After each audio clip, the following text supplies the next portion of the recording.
हमारे यहाँ अगर इस दुनिया में, भारत में हिंदू धर्म का अगर जनाजा निकलते हुए देखना है तो किसी हिंदू की शादी में चले जाओ।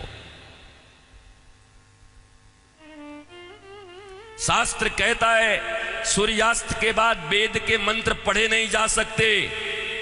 तुम राक्षसों की तरह अर्धरात्रि में विवाह कर रहे हो। अरे वो काल कुछ और था जब मुगल तुम्हारे यहां थे। रात के अंधेरे में बहू बेटियों को उठाकर ले जाते थे, दिन के उजाले में ले जाते थे, तो रात में छुप छुप करके अंधेरे में विवाह कर दिया करते थे। अब कौन मुगल और कौन अंग्रेज तुम्हारे पीछे पड़ा है? क्यों नहीं तुम सूर्यास्त के पहले विवाह करते हो, अभिजित मुहूर्त में करते हो? वेद तो वही कहता है। तो तुम्हें तो ये भी ज्ञान नहीं है। हिंदू धर्म का डंका लेके घूमते चल रहे हो, डंका पीट रहे हो हिंदू धर्म का। तुम्हारे विवाह में देवताओं का कितना अपमान होता है। अरे विवाह में दो प्रकार के कार्ड बनाओ। विवाह एक संस्कार है, विवाह एक यज्ञ है। अरे भैया, खाने पीने खिलाने वाले के लिए एक दिन रिसेप्शन डिसेप्शन जो करते हो कर दिया करना, पर विवाह में बड़े लिमिटेड लोगों को बुलाया करो। अपने अपने परिवार, वो भी जो सनातन संस्कृति को मानते हैं, पवित्र रहते हैं। विवाह संस्कार में देवता आते हैं तुम्हारे द्वारा किए गए यज्ञ के भाग को लेने के लिए। अरे नाक पोंछते हुए, कान खुजाते हुए, पता नहीं क्या क्या करते हुए अगर तुम किसी को भोजन दो तो तुम्हारा बच्चा भोजन नहीं करता। ऐसे ऐसे आंख करके बच्चे को दो। शी मम्मी कितनी गंदी हो तुम। और देवता आते हैं तुम्हारे बेटे और बेटियों के विवाह में। वो एक यज्ञ होता है। कोई शराब पी के खड़ा होता है, कोई गांजा पी के खड़ा होता है, कोई गुटके खाए रहता है, चमड़े के बेल्ट पहने रहते हैं, जूते पहने रहते हैं। 3 घंटे तक दूल्हा उपवास नहीं रह सकता। कोई फूफा बन के पेप्सी ढकेल देता है, कोई जीजा बन के कोक ढकेल देता है। अरे आज 3 घंटे जो अपने सिया को, अपनी जानकी को पाने के लिए उपवास तक नहीं कर सकता, वो क्या पालेगा अपनी पत्नी को, धर्म पत्नी को? ये कोई विवाह है? ये कोई सनातन संस्कृति है? और इसी को तुम विवाह कहते हो। विवाह यज्ञ है, यज्ञ है।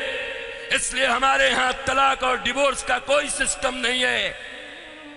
उनके यहां विवाह एक एग्रीमेंट है, आज हुआ है कल तोड़ देंगे।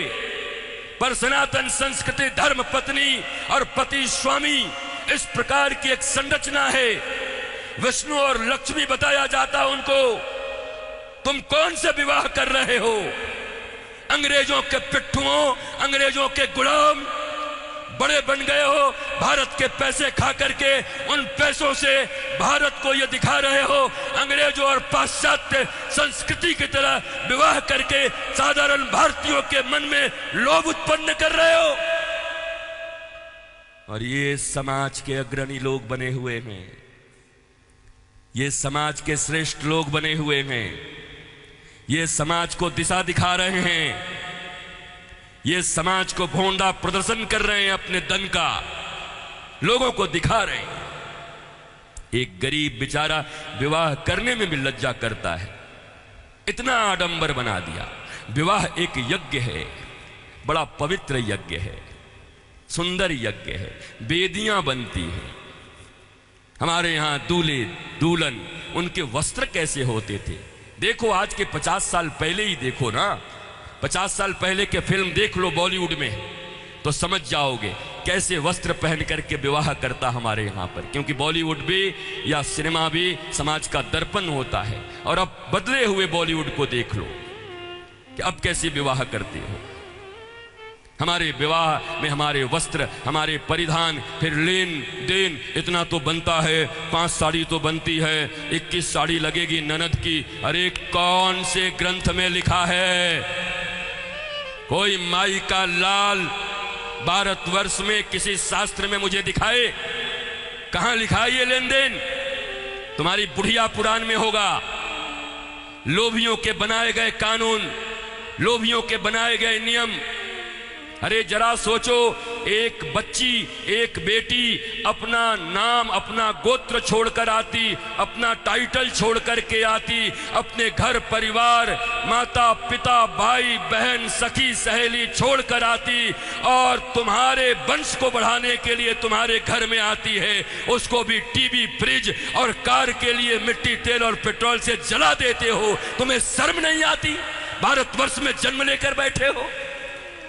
तुम्हारी बाजुओं और भुजाओं में अगर शक्ति है तो अपने पैसे से कार खरीद लो, अपने पैसे से फ्रिज खरीद लो, क्योंकि छोटी छोटी बच्चियों के पिता तो बचपन से उसके लिए खिलौना खरीदते रहते हैं। जब छोटी रहती है 5 रुपए का, थोड़ी बड़ी हो जाती है थोड़ा और बड़ा, थोड़ी बड़ी हो गई साइकिल खरीद लिया, थोड़ी बड़ी हो गई स्कूटी खरीद दिया, और बड़ी हो गई अच्छे घर के हैं कार खरीद दिया 5 लाख का, और एक दिन फिर जा करके 5 करोड़ में एक गुड्डा खरीद के लाके दे दिया। तो खरीदे हुए सामान की जो इज्जत होती है वही दूल्हे की भी इज्जत होती है।